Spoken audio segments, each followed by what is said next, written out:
Untuk membuka acara pembahasan modul 4 tentang budaya positif, marilah kita bersama-sama membaca basmalah. Bismillahirrahmanirrahim. Acara selanjutnya sambutan dari Ibu Kepala Sekolah SD Batu Bantar Ida Handayani MPD. Saya persilahkan. Yang sudah menghadiri acara ini erat kaitannya dengan kemajuan sekolah yang akan kita hadapi. Salah satu rekan kita yang sudah melaksanakan program guru penggerak dan teman-teman yang lain nanti yang akan menyusul, mudah-mudahan semuanya muncul di guru penggerak SD Batu Bantar. Kita perlu mendukung segala macam program yang diembankan kepada rekan kerja kita. Sebab apalah artinya Nurida Apriani sebagai guru penggerak tanpa didukung oleh kita semua. Salawat dan salam mudah-mudahan tetap tercurahkan kepada baginda Nabi besar Nabi Muhammad Sallallahu Alaihi Wasallam. Bapak dan Ibu, ada beberapa hal yang 100%. Apapun yang Bapak Ibu butuhkan terkait dengan program kegiatan guru penggerak, saya mendukung secara maksimal karena karir Bapak dan Ibu tidak selamanya hanya menjadi guru.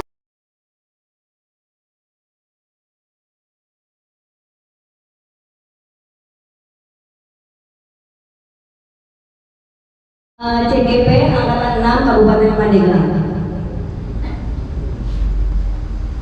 Izin memperkenalkan, di sini ada fasilitator kami yaitu Ibu Ayu Trisna. Beliau berasal dari Bali. Kemudian pengajar praktek atau PP Ibu Tuti Sumandani dan CGP Angkatan 6 saya. Selanjutnya, ini sebagai gambaran saja untuk calon-calon CGP yang akan datang ya. Kita akan mempelajari 3 modul Bapak Ibu. Modul 1, 2, kemudian T, eksplorasi konsep. Kemudian R, ruang kolaborasi. D, demonstrasi kontekstual. Kemudian E, elaborasi pemahaman. K, koneksi antar materi. Dan terakhir A, aksi nyata. Nah, di sini tahap alur belajar ini kita buat demonstrasi yang akan kita lakukan, kemudian diupload ke YouTube. Nah, yang linknya itu baru kita kirim ke LMS. Kemudian elaborasi pemahaman. Di elaborasi pemahaman nanti kita akan berkumpul biasanya satu kabupaten atau satu provinsi dalam kegiatan daring, dan itu akan dibimbing oleh instruktur yang dipilih oleh Kemendikbud. Kebetulan waktu di modul 1.2 kalau tidak salah itu instrukturnya alhamdulillah orang Menes, tapi beliau tugasnya di Ciamis kalau tidak salah sebagai pengawas tingkat SMP kalau tidak salah. Dan ketika ketemu dengan kami, beliau sangat bahagia karena yang beliau penghargaan restitusi, selanjutnya keyakinan kelas, kemudian kebutuhan dasar manusia dan dunia berkualitas, 5 posisi kontrol, dan terakhir segitiga restitusi. Nanti bila mau materinya nanti saya share di grup ya. Oke, selanjutnya kegiatan kepalan tangan. Kita akan melakukan permainan dulu ya Bapak Ibu ya, yaitu kegiatan cobalah buka. Siapa yang mau maju ke depan mempraktekkan cobalah buka? Jadi nanti ada 2 orang, sebagai A dan sebagai B. Yang sebagai A tugasnya adalah mengepalkan tangan, kemudian menyimpan sesuatu yang berharga di tangannya, ditulis umpamanya ya, umpamanya Neng Rai nih, Neng Rai tulis di kertas yang berharga itu emas umpamanya, tulis sama Neng Rai emas. Kemudian orang yang B akan mencoba membuka kepalan tangan dengan cara membujuk, menghardik, mengintimidasi, memarahi, menggoda, menggelitik, atau dengan cara apapun, bagaimana caranya supaya kepalan tangannya itu bisa terbuka. Ada yang mau mencoba? Oke, silakan. Ditulis terus dipegang erat oleh Bu Haji. Bu Haji mungkin yang paling berharga Pak Haji. Kira-kira yang paling berharga siapa yang Oke, sudah. Sekarang silakan Ibu Ila mencoba bagaimana caranya, terserah Bu Ila. Bu Haji bisa mengeluarkan atau melepaskan kepalan tangannya dengan cara apa? Silakan. Jangan oleh ketek, Neng. Boleh dengan cara apapun Bu Haji. Bebas dengan cara apapun. Oleh ketek. Rahasianya bisa buka lah. Iya benar. Sunat jangan buka, kamu udah buka sendiri ya. Ya, ayo. Ayo silakan dicoba 1, 2, 3. Buka dong bibirnya. Nah, berarti dirayu dulu, dirayu. Jangan deh, rayuannya mau. Rayuan gombal. Ya lah, Bun. Yang lainnya mana nih semangatnya? Kasih semangat. Dibanding ketek kalau kegiatan lah, kumaha lah. Coba bisa dibuka nggak? Ceritanya bisa ya? Jangan. Oh, jangan. Bu Haji harus mempertahankan sesuatu yang berharga itu. Harus mempertahankan. Bang udah betik. Aku ada ketek aja ya. Yang lain berarti nggak berhasil. Yang lain menyogok namanya. Nyogok dengan bakso, nyogok dengan apa kayak ya? Oke. Tidak bisa ya? Tidak bisa. Terima kasih. Oh belum. Ayo, dia belum menyerah. Ayo, yang lainnya mana semangatnya? Ayo. Buka. Ya, sudah. Tepuk tangan. Apa yang ketek buka? Terima kasih untuk Bu Haji dan Bu Ila. Terima kasih. Jadi, Bapak Ibu, kenapa kita tidak bisa menggoda, apalagi tadi menghardik, merayu, yang selain yang pertama menggelitik, apalagi? Jadi kuat ya, tidak bisa digoda. Ya, mengintimidasi, memarahi, bahkan menawari uang, Tidak. nyogok. Baca itu. Kenapa tidak bisa? Karena slide selanjutnya, Neng. Lanjut orang ini baik. Terima kasih. Tepuk tangan untuk Bu Haji dan Bu Ila. Dikira ini yang disembunyiinnya Pak Haji gitu, gimana karya? Ya, tepuk tangan berarti karya dan doa yang paling berharga. Ya, di sini kita dapat menyimpulkan bahwa tidak bisa mengontrol orang lain. Hanya diri sendiri yang bisa mengontrol orang lain. Tanya tuh, naruh di sepenat. Baca itu. Lanjut jangan bukti neng, enak. Jangan salah enak, bukti neng. Semua penguatan positif, efektif, dan bermanfaat. Ilusi bahwa kritik dan membuat orang merasa bersalah dapat menguatkan karakter. Ilusi bahwa orang dewasa memiliki hak untuk memaksa itu hanya ilusi, hanya khayalan. Nih contohnya. Hari ini saya pribadi ya Bapak Ibu ya, saya tidak akan memberikan contoh yang lain. Saya pribadi, saya bilang ke anak-anak duduk yang rapi. Anak-anak memang nih ilusi ilusi guru mengontrol murid ya. Kita bisa mengontrol murid nih. Tapi beberapa saat atau besoknya mereka tidak bisa mengontrol diri sendiri. Karena itu hanya hayalan, hanya ilusi. Oh nih, kelas saya nih disiplin, kelas saya nih. Itu hanya ilusi karena kita tidak bisa mengontrol orang lain. Buktinya tadi hal yang berharga yang kita kepal nggak bisa dibuka sama orang lain karena ini berharga. Pertahankan, mempertahankan. Karena itu dari diri sendiri, dari dalam, internal. Oke, selanjutnya Neng. Maaf ya Bapak Ibu ya, ini hanya berbagi ya. Maaf ya. Ya, yang kedua atau selanjutnya disiplin positif dan nilai-nilai kebajikan universal. Makna disiplin belajar kontrol diri dengan menggali potensi kita agar tercapai tujuan mulia, yaitu sesuatu menjadi seseorang yang kita inginkan berdasarkan nilai-nilai yang kita hargai. Jadi dari dalam diri. Lanjut Neng. Disiplin positif. Disiplin positif itu banyak ya, ada disiplin positif merupakan suatu cara penerapan disiplin tanpa kekerasan dan ancaman. Jangan sampai ada kekerasan dan ancaman lagi Bapak Ibu. Karena halnya sangat fatal sekali. Efeknya akan jangka panjang. Kemudian dalam penerapan disiplin positif ini murid diajarkan untuk memahami konsekuensi dari perilaku mereka. Selain itu disiplin positif juga mengajarkan murid tanggung jawab serta rasa hormat dalam berinteraksi dengan lingkungannya. Tujuan disiplin positif adalah untuk menumbuhkan kesadaran serta memberdayakan murid untuk melakukan sesuatu tanpa sogokan, ancaman maupun hukuman. Usahakan jangan ada ancaman dan hukuman. Lanjut Neng. Disiplin positif melahirkan nilai-nilai kebajikan. Nilai-nilai kebajikan sering dinyanyikan oleh anak-anak, yaitu nilai-nilai kebajikan adalah sifat-sifat positif manusia yang merupakan tujuan mulia yang ingin dicapai setiap individu. Nilai-nilai tersebut, Bapak Ibu hafal musiknya atau lagunya?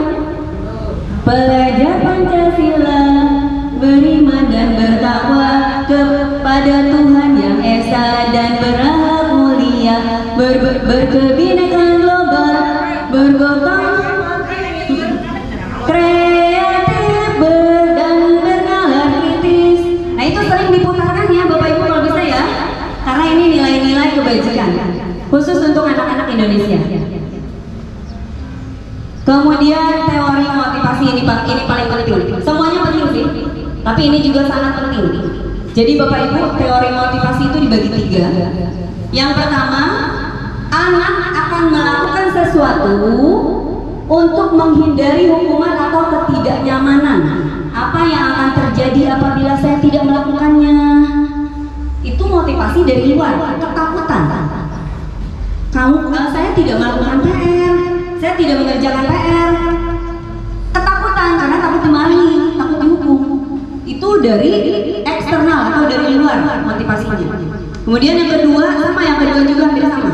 Untuk mendapatkan imbalan atau penghargaan dari orang lain atau institusi. Apa yang akan saya dapatkan apabila saya melakukannya? Kalau ada penghargaan, imbalan, baru melakukan. Kalau nggak ada, enggak. Itu masih motivasi dari luar, eksternal, bukan dari dalam. Yang paling baik itu yang terakhir. Yang ketiga, untuk menjadi orang yang mereka inginkan dan menghargai diri sendiri. Yaitu saya, contohnya ya, kata-kata dalam dirinya. Saya akan menjadi orang seperti apa bila saya melakukannya. Jadi dalam diri dia sendiri. Makanya saya, mohon maaf, di kelas sekarang sudah menerapkan yang ini, yang nomor 3. Anak-anak kalau ini, kamu melakukan ini karena siapa? Karena mama saya Miss. Kalau saya nggak mengerti, oh berarti kamu masih dari luar, masih eksternal. Saya nggak Miss, saya melakukan karena saya ingin bisa. Oke, good. Itu berarti sudah dari dalam diri kamu sendiri, internal. Oke, lanjut Neng. Hukuman nih. Semuanya pasti pernah ya, termasuk saya. Saya membaca sampai menangis. Mengurangi ketepatan, menurunkan kualitas, mematikan kreativitas, dan menghukum. Karena ada penghargaan, baru anak berkreativitas. Tapi tidak ada penghargaan dan semangat. Tidak semangat. Ada itu seperti itu juga. Lanjut Neng.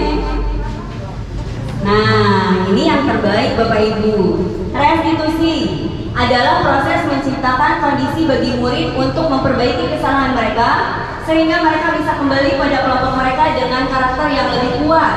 Restitusi juga merupakan proses itu berdasarkan Gosen tahun 2004. Restitusi juga merupakan proses kolaborasi yang mengajarkan murid. Kemudian restitusi menuntun untuk melihat ke dalam diri. Restitusi mencari kebutuhan dasar yang mendasari tindakan. Restitusi fokus pada solusi. Restitusi fokus pada karakter bukan tindakan. Restitusi mengembalikan murid yang berbuat salah pada kelompoknya. Jangan dipisahkan Bapak Ibu. Karena dia nakal kita pisahkan. Itu juga sama, nanti dia akan minder. Lanjut. Nah, di sini tabel hukuman, konsekuensi dan restitusi. Kita lihat hukuman. Hukuman sesuatu yang menyakitkan harus terjadi, tidak nyaman untuk murid, anak dalam jangka panjang tidak sebenarnya. Korban mendapatkan keadilan, murid akan tersakiti. Kalau konsekuensi, sesuatu harus terjadi, tidak nyaman untuk murid, anak untuk jangka waktu pendek, hanya pendek ya. Kalau tadi hukuman panjang, tadi bisa diingat seumur hidup. Menguatkan untuk murid anak dalam jangka waktu panjang, menguatkan, hal ini menguatkan. Korban mendapatkan ganti, murid akan mendapatkan penguatan. Ya ini selanjutnya nanti bisa dibaca ya. Ini kata-katanya ya. Kata-katanya kita lihat ya. Hukuman. Peraturannya adalah kamu harus bla bla bla bla bla. Itu hukuman. Kalau konsekuensi, apa peraturannya? Nanya ke siswa. Mampukah kamu melakukannya? Kemudian kalau restitusi, sekarang ibu mau nanya, apa sih yang kamu yakini? Apa yang bisa kamu lakukan untuk memperbaiki kesalahan? Jadi menanya kembali ke siswa. Tanya dulu, gali dulu kenapa dia begitu. Jangan langsung, kamu masih ada, kamu tidak ini, tanya dulu. Lanjut. Next. Miss, sekedar ibu terus ditelepon. Lari mengelilingi lapangan basket 2 kali karena terlambat hadir di sekolah. Hukuman. Kalau memang sudah kesepakatan dengan anak, ya ini Konsekuensi. Oke, berarti yang pertama konsekuensi, yang kedua hukuman. Yang ketiga membersihkan coretan yang dibuat di meja tulis. Konsekuensi. Yang keempat murid diminta untuk push up 15 kali karena tidak menggunakan masker. Hukuman. Yang kelima ya. Dan yang ketiga konsekuensi. Coba Neng, ikutin Neng. Jawabannya tepat atau tidak? Ya, yang pertama hukuman, yang kedua hukuman, yang ketiga konsekuensi, yang keempat hukuman, yang kelima konsekuensi. Begitu ya. kalau kita membuat kesepakatan antara anak dengan guru, mungkin itu bukan Konsekuensi. termasuk dengan hukuman. Iya, Konsekuensi iya, kalau semuanya iya. itu diketahui mungkin ya. Iya, kalau diketahui kan kalau ini kan tuh ada kata-kata yang dia langsung lari maunya. Atau apa? Tepuk bubur hanya satu arah gitu ya Bunda ya. Oke, sekarang kita menuju Kelas ya. kontrak kelas atau keyakinan kelas. Oke, ini materi selanjutnya Bapak Ibu. Kebutuhan dasar manusia dan dunia berkualitas. Yang pertama bertahan hidup atau survival. Yang kedua kasih sayang dan rasa diterima, love and belonging. Yang ini mau satu dua lagi. Maaf. Tipe. Yang ketiga penguasaan power. Yang keempat kebebasan atau freedom. Yang kelima kesenangan atau fun. Bapak Ibu, dari 5 dasar ini, 5 kebutuhan dasar ini, apakah Bapak Ibu juga memiliki? Iya. Siswa juga memiliki? Iya, karena kita manusia, ini kebutuhan dasar manusia. Sekarang boleh di sini nih, ada videonya nih. Kita tonton videonya bareng-bareng. Ntar didorong lagi nih.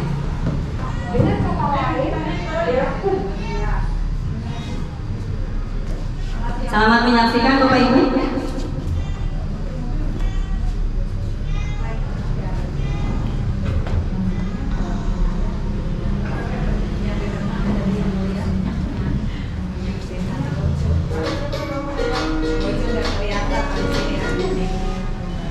Salam dan bahagia Ibu dan Bapak Guru hebat. Untuk membangun budaya sekolah yang positif dengan lingkungan yang aman dan mendukung murid untuk menjadi pribadi yang berdaya, seimbang, dan bahagia, salah satu upaya yang dapat dilakukan oleh guru adalah memahami kebutuhan dasar yang mendasari perilaku murid.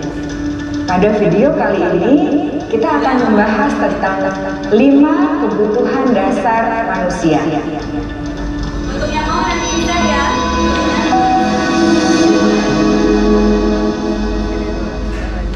Ki Hajar Dewantara dalam salah satu kutipannya menyatakan, kita ambil contoh perbandingannya dengan hidup tumbuh-tumbuhan. Seorang petani dalam hakikatnya sama kewajibannya dengan seorang pendidik yang menanam padi misalnya. Hanya dapat menuntun tumbuhnya padi. Ia dapat memperbaiki kondisi tanah, memelihara tanaman padi, memberi pupuk dan air, membasmi ulat-ulat atau jamur-jamur yang mengganggu hidup tanaman padi, dan lain sebagainya. Ketika guru memahami kebutuhan apa yang mendasari perilaku murid, dan guru berusaha menuntun dan mendukung murid dalam memenuhi kebutuhannya secara positif, pada hakikatnya guru tersebut ibarat seorang petani yang sedang berusaha memahami kebutuhan masing-masing tanaman, dan ia berusaha memenuhi kebutuhan tanaman tersebut agar dapat tumbuh dengan subur dan maksimal. Dr. William Glasser, seorang psikiater dari Amerika Serikat, menyatakan bahwa seluruh tindakan manusia memiliki tujuan tertentu, yaitu memenuhi kebutuhan dasarnya. Ketika kelima kebutuhan dasar telah terpenuhi secara memadai, maka murid akan tumbuh dengan seimbang Atau rendah diri. Kata-kata yang keluar dengan lembut akan seperti ini. Ibu sangat kecewa sekali dengan kamu. Berapa kali Bapak harus memberitahu ya? Bagaimana coba kalau orang tuamu tahu kamu berbuat begini? Kata-kata itu dia tidak boleh ya. Karena udah ini ya. Udah Belum. Lanjut apa ini nih? Iya. Iya. Di posisi ini, murid akan memiliki penilaian diri yang buruk tentang diri mereka. Murid merasa tidak berharga dan telah mengecewakan orang-orang yang disayanginya.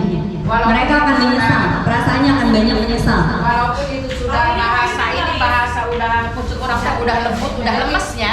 Iya. Tapi itu nggak boleh. Caranya, bukan bahasanya tapi caranya. Caranya betul. Ini masih nanti. Nanti. Terus nomor 3 nih. Teman, posisi kita sebagai teman. Guru pada posisi ini tidak akan menyakiti murid, namun akan tetap berupaya mengontrol murid melalui persuasi atau ajakan. Posisi teman pada guru bisa negatif ataupun positif. Positif di sini berupa hubungan baik yang terjalin antara guru dan murid. Guru di posisi teman menggunakan hubungan baik dan humor untuk mempengaruhi seseorang. Mereka akan berkata, ayo betulah, demi Bapak ya, demi Ibu ya, kamu bisa kan rajin belajar? Kayak gitu. Ayo ingat tidak bantuan Bapak selama ini, menanyakan jasa. Kemudian, ya sudah kali ini tidak apa-apa, nanti Ibu bantu bereskan ya. Hal negatif dari posisi teman adalah bila suatu saat guru tersebut tidak membantu Bapak Ibu, maka murid akan kecewa dan berkata, saya pikir Bapak Ibu teman saya bisa bantu saya, ternyata lanjut Neng. Pemantau atau memonitor berarti mengawasi. Pada saat kita mengawasi, kita bertanggung jawab atas perilaku orang-orang yang kita awasi. Posisi pemantau berdasarkan pada ada peraturan-peraturan dan konsekuensi. Dengan menggunakan sanksi atau konsekuensi, kita dapat memisahkan hubungan pribadi kita dengan murid sebagai seseorang yang menjalankan posisi pemantau. Pertanyaan yang diajukan seorang pemantau, peraturannya apa? Apa yang telah kamu lakukan? Sanksi atau konsekuensinya apa? Seorang pemantau sangat mengandalkan penghitungan catatan data yang dapat digunakan sebagai bukti atas perilaku seseorang. Posisi ini akan menggunakan stiker, slip catatan, daftar cek.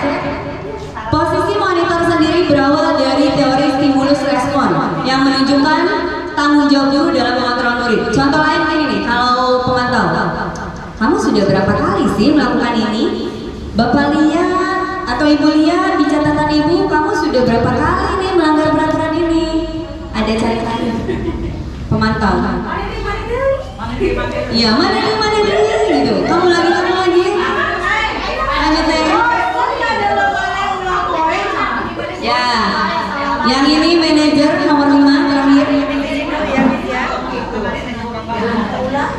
Ya, posisi mentor di mana guru berbuat sesuatu bersama dengan murid, bersama dengan murid. Jadi tidak sepihak. Mempersilakan murid mempertanggungjawabkan perilakunya, mendukung murid agar dapat menemukan solusi atas permasalahannya sendiri. Seorang manajer telah memiliki keterampilan di posisi. Jadi manajer itu dia terampil sebagai teman dan terampil sebagai pemantau. Bukan sebagai penghukum, bukan sebagai pemberi rasa bersalah pada siswa. Jadi yang nomor 3 dan nomor 4 ada di sini, ada di manajer. Kata-katanya begini nih. Apa yang kita yakini? Jadi kan tadi kan kita sudah membuat kesepakatan kelas ya, keyakinan kelas. Apa yang sudah kita yakini? Masih ingat nggak? Yang kemarin yang saya share itu tentang telat masuk ya. Nah itu keyakinannya yaitu tidak telat masuk atau masuk tepat waktu. Kalau bahasa keyakinan itu tidak boleh pakai kata-kata negatif. Tidak boleh ada kata tidak. Masuk tepat waktu. Pokoknya keyakinannya. Apakah kamu meyakininya? Jika kamu meyakininya, apakah kamu bersedia memperbaikinya? Memang untuk posisi ini Bapak Ibu kita harus banyak kesabaran, harus sabar. Jika kamu memperbaiki ini, hal ini menunjukkan apa tentang dirimu? Apa rencana kamu untuk memperbaiki hal ini? Pokoknya ini sudah saya lakukan di kelas, alhamdulillah ini bagus di posisi 5 Bapak Ibu. Jadi kita sebagai manajer jangan sebagai penghukum, jangan sebagai pembuat rasa bersalah. Teman juga kurang baik, karena tadi kalau teman bisa aja kan murid juga melunjak ya. Kemudian murid juga akan kehilangan ketika kita tidak membantu dia. Saya pikir Bapak adalah teman saya pikir Ibu adalah teman saya, ternyata kita enggak gitu. Kalau manajer itu udah ada semuanya. Yang nomor 3 dan nomor 4 itu udah bagus. Ada di sini di manajer. Nomor 1 dan nomor 2 kalau bisa Bapak Ibu hilangkan. Jangan sampai dipakai. Nomor 5 sebagai manajer. Nanti ada contohnya. Lanjut nih. Nah, di sini sebagai penghukum nih, menghardik atau menunjuk-nunjuk, menyakiti, menghina, menyindir. Kalau kamu tidak melakukannya, saya akan hasilnya Bapak Ibu nih, hasilnya nih untuk jangka panjang pendendam akan menjadi pendendam.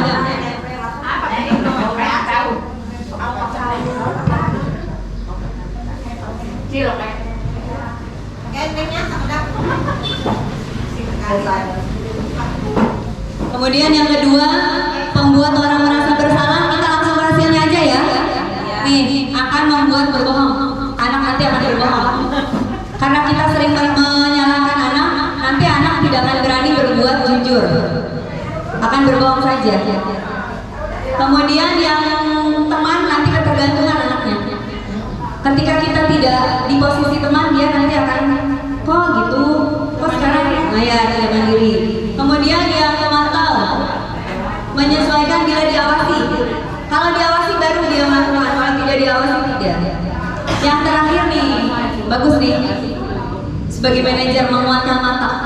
Jadi ketika dia berbuat salah, oh iya kan keyakinan kelas kita kan gini, oh ya nggak jadi gitu. Lanjut Neng.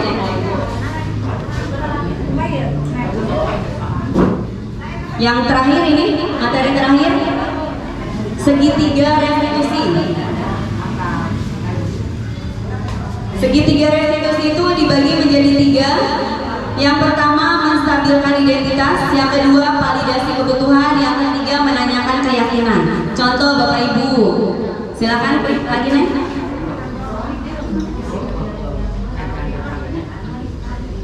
Nah, untuk menstabilkan identitas, kita bilang gini ke anak-anak. Contoh yang kemarin ya, anak peserta didik kita kesiangan atau telat datang ke sekolah. Kamu bisa, kita bisa bertanya gini ke anak. Kamu kenapa kesiangan? Berbuat salah itu tidak apa-apa. Jadi kita harus memahami kesalahan mereka.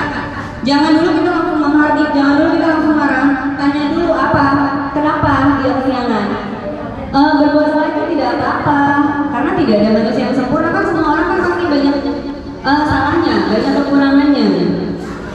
Terus yang kedua nih, nah di sini validasi tindakan yang salah. Kamu pasti punya alasan, kenapa kamu kesiangan? Tanya. Tadi di awal kita posisikan dulu, posisi kita pernah seperti mereka, seperti dia. Maunya kita juga dulu, ibu juga dulu pernah sih kesiangan, padahal ini hanya memposisikan saja ya, posisi kita memahami keadaan dia. Terus kemudian kita tanya, kamu kenapa kesiangan, datang kesiangan? Ini sebagai validasi tindakan yang salah, kita tanya, valid atau tidak nih dia, salahnya kenapa? Lanjut Neng.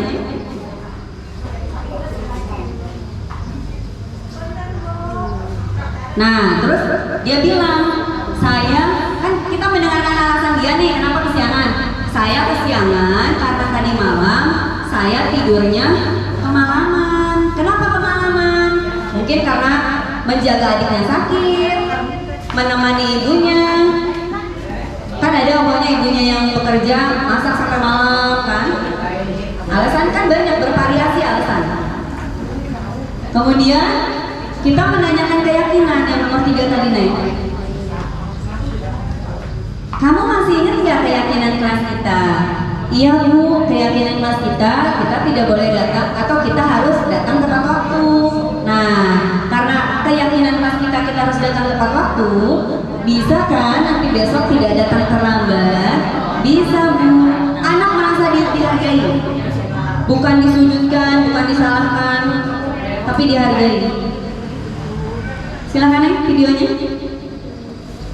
Silakan.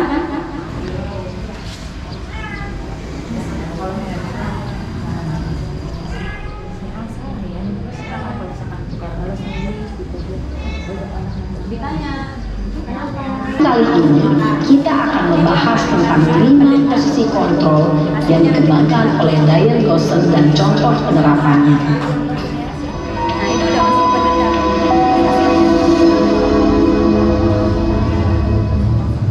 5 posisi kontrol itu adalah 1.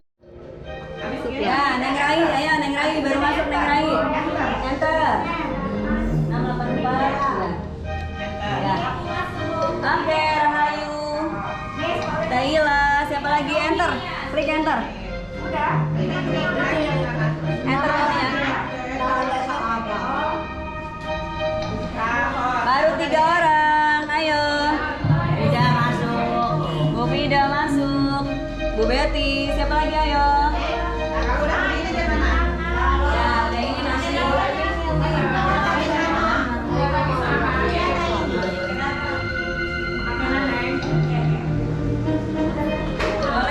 Boleh ini apa namanya?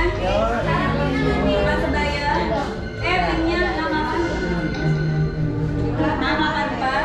Ya, nama 1.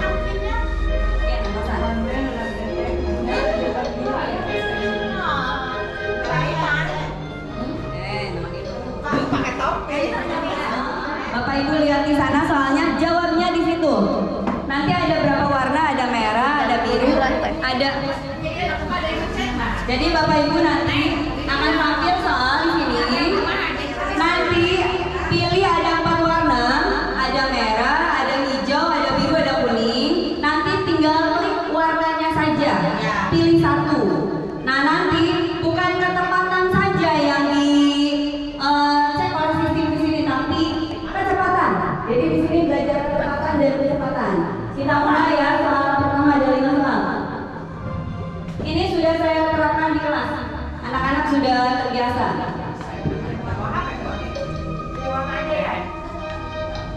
Siap. Loading.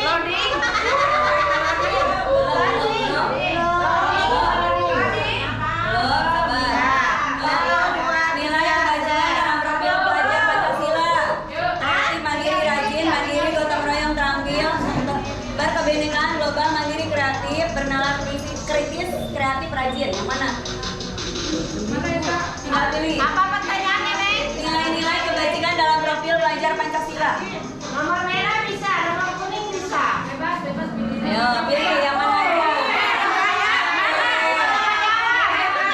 Hanya 3 orang yang menjawab.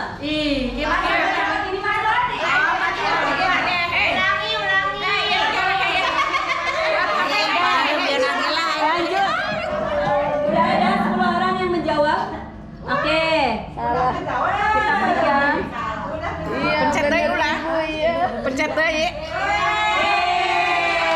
Neng kami siap. Yang kedua Ibu. Ketiga Bu Ila siap. Gimana pegang Pertanyaan ketiga. Siap. Bersedia. Iya pertanyaan saya. Ada yang ditanyakan kan? Ada. Oh, ada. dulu. Pak Bu, Ki Abi nanya. Oh, sengaja. Langsung aja ya. Assalamualaikum warahmatullahi wabarakatuh. Waalaikumsalam warahmatullahi wabarakatuh. Karena ini mah masih polos, tidak tahu karena kebodohan saya nih kali ya. Yang pertama, apa sih pengertian daripada guru penggerak dan tujuannya apa? Karena saya dengar-dengar, kenapa saya timbul begini? Jangan-jangan ini guru penggerak pengennya kepada kepala sekolah, kan begitu? Tidak ada penangkapan kepala sekolah tanpa guru tersebut itu mengikuti guru penggerak. Jadi apa sih pengertian guru penggerak dan tujuannya apa?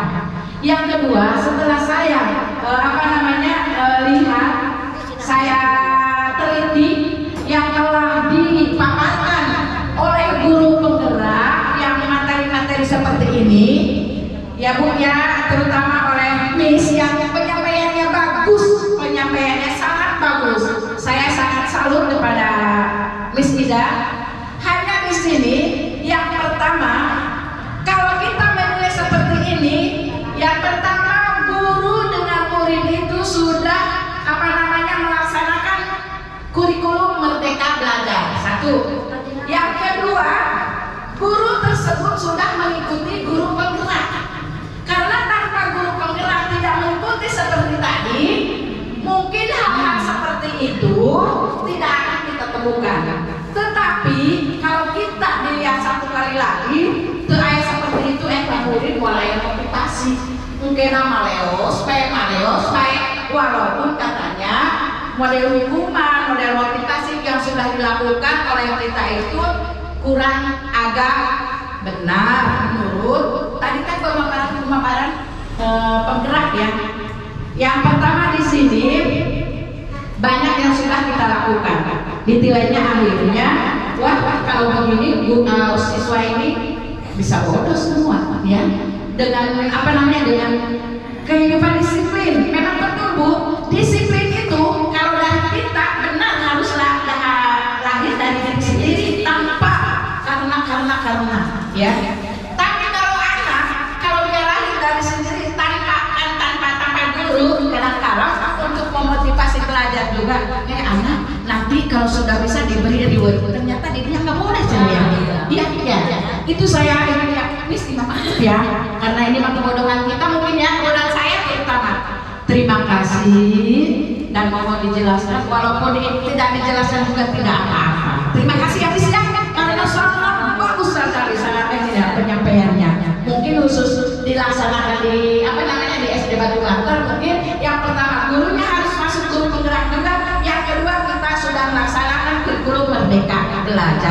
Terima kasih. Assalamualaikum warahmatullahi wabarakatuh. Boleh satu lagi? Satu lagi Boleh, boleh. Hanya baik. Pancenang yang biru kena yang baik. Assalamualaikum warahmatullahi wabarakatuh. Mohon izin bertanya kepada Miss. Ketika tadi Miss itu memaparkan bahwa di sekolah kita, contohnya di kita setiap hari Senin, misalnya menerapkan tata tertib di sekolah, anak upacara ada yang terlambat. Kan kalau yang terlambat itu suka dikumpulkan kan di depan. Nah, karena kita untuk mendisiplinkan anak, maka kita panggil anak itu. Bukan hukuman sih, itu namanya apa ya? Disuruh membaca doa. Setelah itu disuruh mengambil sampah. Apakah itu tindakan guru salah sebagai guru ataupun sebagai manajer?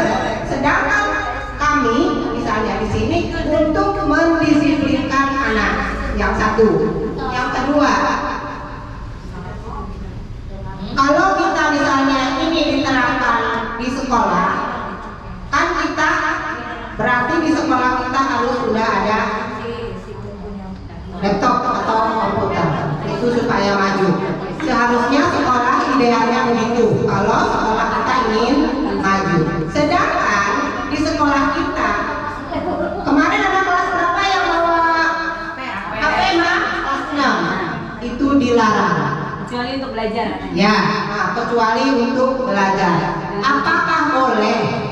Ya, ketika kita ingin, sementara yang lain tidak boleh, yang ini boleh. Terima kasih, mohon solusinya. Assalamualaikum warahmatullahi wabarakatuh. Cuma 2 pertanyaannya. Boleh? Satu lagi. Boleh? Boleh, Bunda. Nggak usah lagi. Nggak usah. Assalamualaikum warahmatullahi wabarakatuh. Pertanyaannya tidak jauh dari kehidupan kelas ya. Namanya kita seorang guru di mana dengan 42 siswa dengan berbagai karakter kan ya. Ada yang bisa diatur, ada juga yang tidak. Di sini di poin yang tadi sudah dijabarkan oleh Miss bahwa kita tidak boleh memaksa kehendak anak ya. Nah, intinya memaksa kehendak anak. Di mana terjadi di kelas 6A kita setiap pembelajaran juz amma harus menghafal 5 ayat. Anak tersebut tidak pernah maju ke depan satupun. Bahkan mereka menghindar untuk tidak sekolah pada saat ada hafalan. Besoknya kita bujuk, kamu nggak apa-apa, nggak usah menghindar dari hafalan gitu. Boleh nggak usah 5, semampu kamu. Maunya 2 apa maunya 3 gitu, gimana aja. Masih sampai saat ini dia belum setor. Nah, sementara yang lain sudah panjang, nilainya panjang banget gitu ya. Dia ketinggalan banget. Nah, sekarang yang akan saya tanyakan, kita kan dituntut untuk memberikan nilai, apalagi nanti di penilaian semester kan harus ada nilai juz amma. Nah, itu gimana solusinya? Mungkin hanya itu aja. Solusi untuk anak yang pun Tidak ada solusi. Kan kita harus memberikan nilai itu. Iya. Gimana? Sementara kan anak tersebut sama sekali nggak mau gitu. Tujuan apa? Maksudnya motivasi apa dan metode apa yang harus kita berikan ke anak tersebut untuk dia sampai mau gitu, gimana? Satu lagi nih.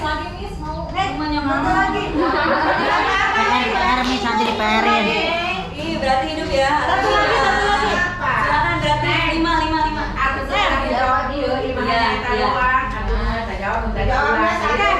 Kalau kesal mudah-mudahan bisa menjawab. Mungkin di kelas 6C ada 3 orang siswa ya. Dia tuh tidak bisa membaca, terus tidak pernah sekolah juga. Dalam 1 minggu itu pasti dia ada tidak masuknya, paling sehari dia masuk dalam 1 minggu. Terus orang tua sudah dipanggil, tapi banyak alasan yang dia kemukakan.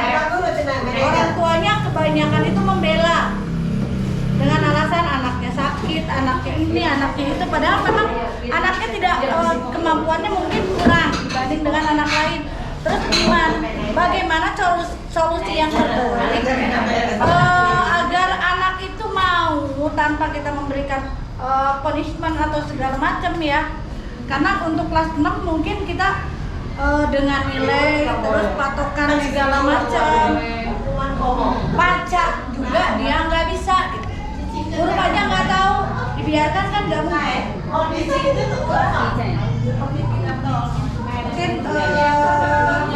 terus untuk memotivasi dia supaya mau masuk sekolah itu kayak gimana? Karena kita udah didatangi ke rumahnya, orang tuanya udah dipanggil, anaknya udah kita secara intern juga udah, tapi tetap sampai sekarang seperti itu.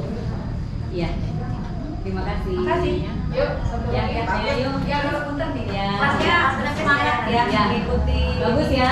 Ya, alhamdulillah. Kebetulan khusus di kelas 6 B ada satu siswa ini yang benar-benar memuji saya gitu, Miss. Memuji kesabaran, memuji emosi ya. Satu, dia itu kasusnya pasti sering berantem, Miss.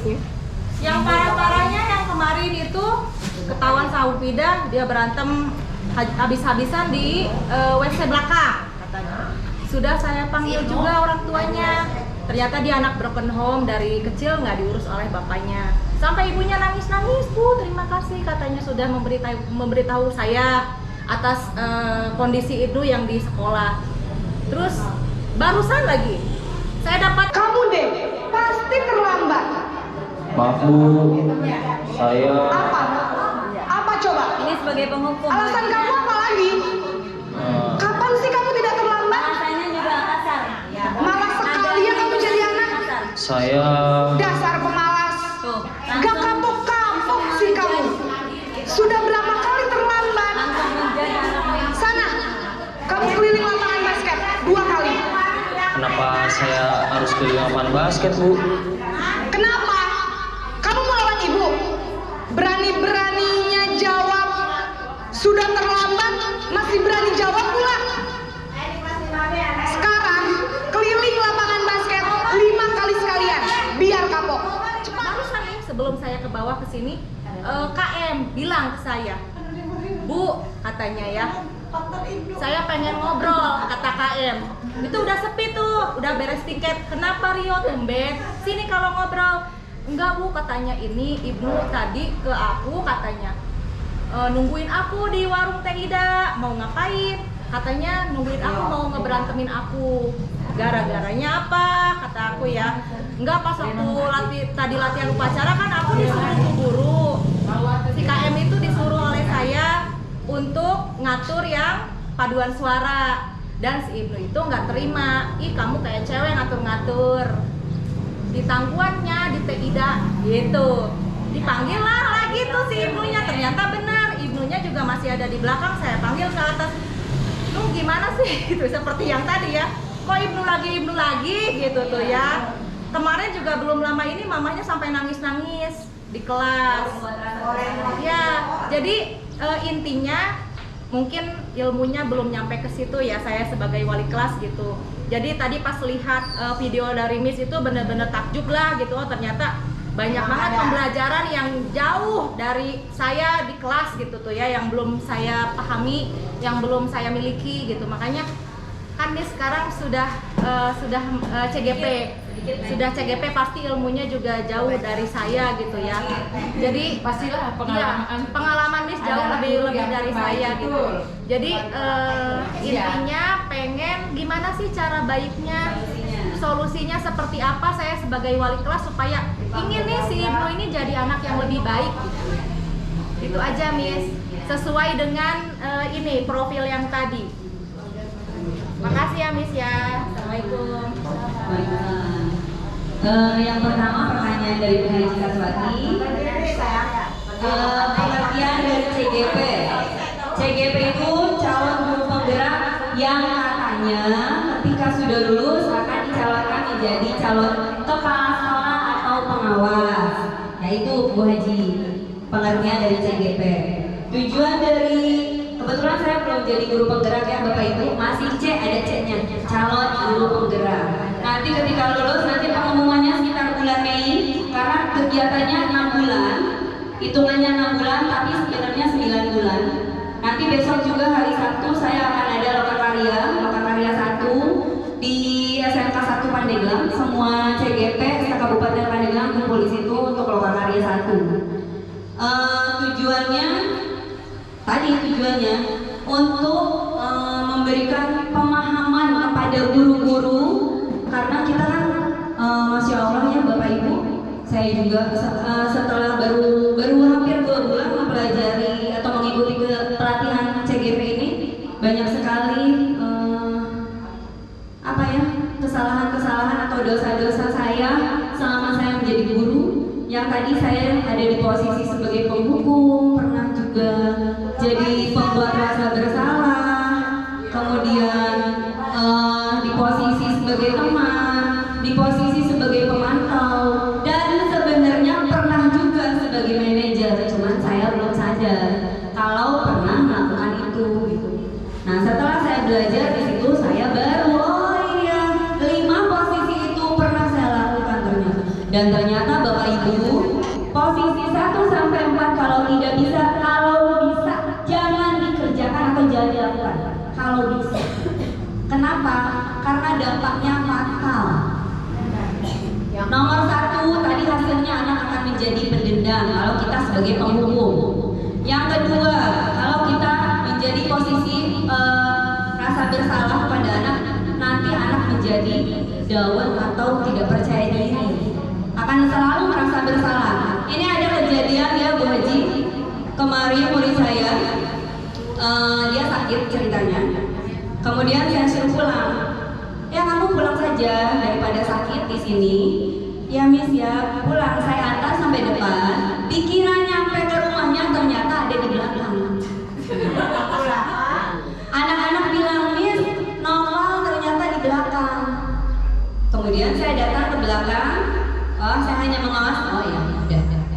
Besoknya saya tanya, Nopal sakit benar kemarin, tapi Miss lihat Nopal sangat sakit karena nggak kuat.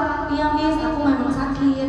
Terus Miss Ida nggak kata orang ya, tapi Miss Ida lihat sendiri dengan mata kepala Miss Ida, kamu nongkrong di belakang di batu. Iya Miss, aku mau pulang takut Miss. Kenapa takut? Karena tidak akan dipercaya oleh mama. Nanti aku dianggapnya bohong. Nah itu Bapak Ibu, karena ibunya selalu membuat dia merasa bersalah, dia menjadi pembohong, menjadi merasa salah aja gitu, padahal itu betul. Akhirnya saya memberi nasihat begini, Nopal, makanya Nopal tidak boleh berbohong. Sekali Nopal berbohong masih bisa dimaafkan, 2 kali masih bisa diampuni, 3 kali masih bisa. Selanjutnya tidak ada maaf, pasti mama udah gak percaya lagi, atau mungkin mama sering merasa membuat Nopal merasa bersalah. Iya Miss, mama itu selalu curiga sama Nopal dan kepada siapapun. Oh pantas. Jadi tertanamlah pada anak itu bahwa saya ini salah, saya minder, mau bilang ke mama saya takut. Nah seperti itu Bapak Ibu. Jangannya Jakarta sama Tangerang, kita lupa ngeblank karena dia akhirnya udah tuh lombanya, gurunya keluar bahasa kasar, namanya Pak Yayat, masih ingat saya. Tapi dia nggak berani memarahi saya karena saya disebut junior ya. Yang 2 senior itu dia pelongo katanya. Masa dia binatang di kabupaten dia seorang entah apa? Rhinoceros. Iya Pak. Badak. Dari situ saya masih ingat. Tapi saya berani Bapak Ibu, saya lapor ke Bapak Kepala Sekolah, namanya Pak Neno Ruseno. Kebetulan saya ketua OSIS ya di SMA waktu itu. Saya datang ke Bapak Kepala, saya curhat, Pak, mohon maaf, saya jadi down, walaupun bukan saya yang dimarahin. Ada apa, kata Bapak Kepala. Kakak, kelas saya, Kak Bobi, ini dimarahin habis-habisan sampai ditempelin juga. Padahal kita dikasih tugas oleh Bapak mendadak. 1, 2, kita mau. Kan mendadak tapi kita mau. Dan kita bagus, kita juara 2. Tapi kita masih dimarahin. Mereka bukan saya Pak. Cuman saya ingin menyampaikan saja ke Bapak. Akhirnya si gurunya dipanggil sama Pak Kepala. Dan ternyata usul punya usul Bapak Ibu, gurunya bukan basic dari pendidik. Jadi dia dari sastra Inggris, bukan pendidikan bahasa Inggris. Jadi dia tidak belajar linguistik bimbingan peserta didik. Jadi dia tidak tahu cara mengatasi bagaimana anak gagal. Langsung dijazbakan pakai fisik. Tempelan. Oke, untuk yang kedua, pertanyaan dari Ibu Haji Ipah ya. Bu Is. Contoh setiap hari Senin menerapkan tata tertib Bu Haji Ipah. Bu Haji Ipah. Ya. Kenapa katanya ya? Apakah salah mendisiplinkan anak seperti hafalan ya? Atau membersihkan apa namanya? Ya, sampai atau disebut apa tuh namanya? Operasi semok ya. Tidak salah kalau kita sudah membuat kesepakatan dengan anak-anak di upacara. Bu Haji bisa.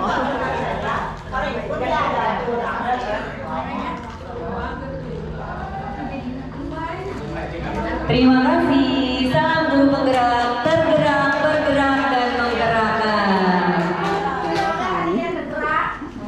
Iya, semoga hati kita tergerak untuk melakukan yang terbaik untuk anak-anak kita. Bapak Ibu, alhamdulillah kebetulan saya sudah mempraktekkan posisi kontrol 5 kontrol posisi tadi. Alhamdulillah kebetulan ada yang luar biasa di kelas 5A. Dan alhamdulillah mulai sedikit-sedikit berubah. Kelas 1 juga ada, Miss. Ya, dicoba aja nanti. Oke, sekarang siapkan HP-nya semuanya. Kita permainan. Siap permainan? Iya, boleh nih diganti posisi nih. Jadi biasanya kalau yang seperti itu dia butuh perhatian nih. Kalau diposisikan menjadi yang punya bertanggung jawab dia nanti lebih fokus nantinya. Coba aja nih. Coba. Terus sambil dia mati sama Neng dikasih jangka misalnya 1 bulan ya. Yang kemarin dia bagus berarti bagus si Abdullah. Dan Neng jangan ada di posisi tadi yang membuat merasa bersalah Neng. Coba di posisi 3 kegiatan restitusi itu coba gitu. Dicoba.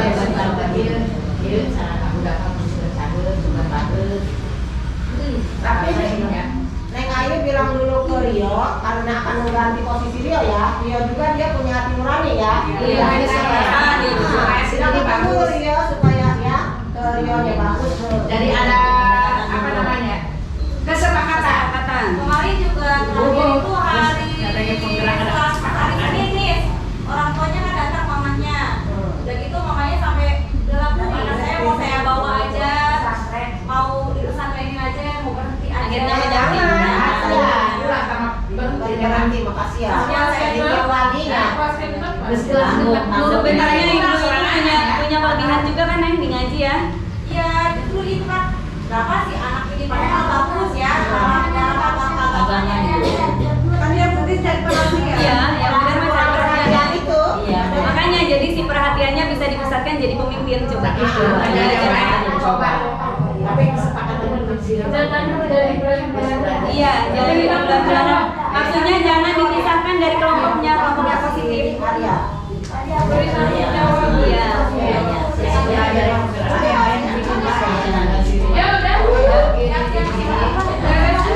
Ya, bagaimana Neng?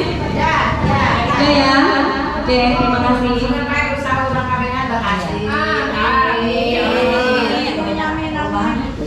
Bapak Ibu, acara demi acara sudah kita lalui. Kasih hapusnya untuk Miss Ida.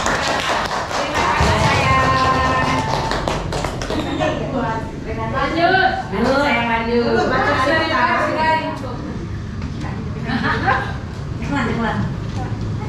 Bapak Ibu, acara demi acara sudah kita lalui. Kesimpulan dalam kegiatan pengimbasan materi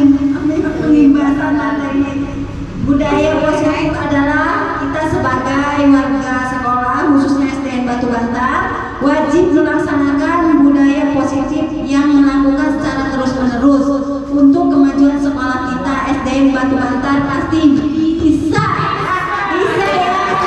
SDN Batu Bantar Bisa.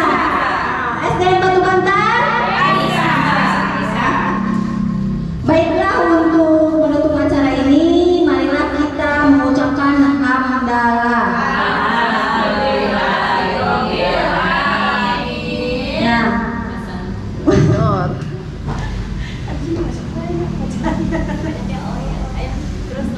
Alhamdulillah kita sudah pada sesi penutup. Saya sebagai MC mengucapkan mohon maaf. Pembawa acara, Moderator atau pembawa acara, mohon maaf apabila ada kesalahan dalam mengiringi acara ini. Wassalamualaikum warahmatullahi wabarakatuh. Bapak Ibu